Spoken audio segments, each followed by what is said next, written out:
আজ তো বিশ্বকর্মা পূজার সাথে রান্না পূজাও, এটা কিন্তু একটা গ্রাম্য উৎসব। এটাকে অরন্ধন পূজা বলে, আমরা গ্রাম বাংলায় এটা রান্না পূজাই বলি। সেই উপলক্ষে সকাল সকাল স্নান করে ফ্রেশ হয়ে মেশিনটাকে পুজো দিয়ে নিচ্ছিলাম। আর কাল হয়েছে রান্না, আর আজকে কিন্তু সবাই রান্না করতে আসবে। আচ্ছা, এই পূজাটা কি সবসময় গ্রামের দিকেই হয়? কারণ আমি সেরকম ভাবে কখনো দেখিনি শহরের দিকে এই রান্না পুজো পালন করতে। যদি সেটা হয়ে থাকে তো অবশ্যই কমেন্ট করে জানাবে, যাতে শহরের দিকে বাড়ি। এদিকে মেশিনটাতে ততক্ষণে পূজা দেওয়া হয়ে গিয়েছে, মানে ভগবানের আশীর্বাদ, যেটা আমার ভালোবাসা। আমি পূজাটা দিয়ে নিয়েছি যেরকম ভাবে পেরেছি সেরকম ভাবে। তারপর চলে গিয়েছিলাম রাস্তার উপরে, সেখানে বাইক, স্কুটি, সাইকেল সবগুলো ছিল, তো সেগুলোকে একটু করে পুজো দিয়ে নিলাম। সব শেষে গিয়েছিলাম দোকানে পুজো দিতে। আচ্ছা, এবার সব সারাদিনই তো শুধু পূজার পার্টি গেল, একটু পান্নার দিকে আসো। কে কয়েকটা বাড়ি পান্না করেছে।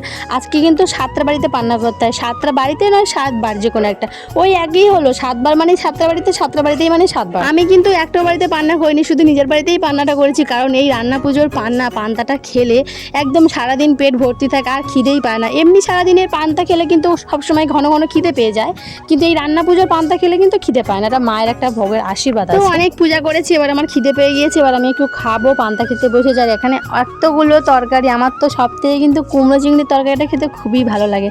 তোমরা কে কয়টা বাড়িতে পান্না করেছো কমেন্ট করে জানাবা। তোমাদের সব থেকে কোন তরকারিটা খেতে ভালো লাগে সেটাও কমেন্ট করে জানাও।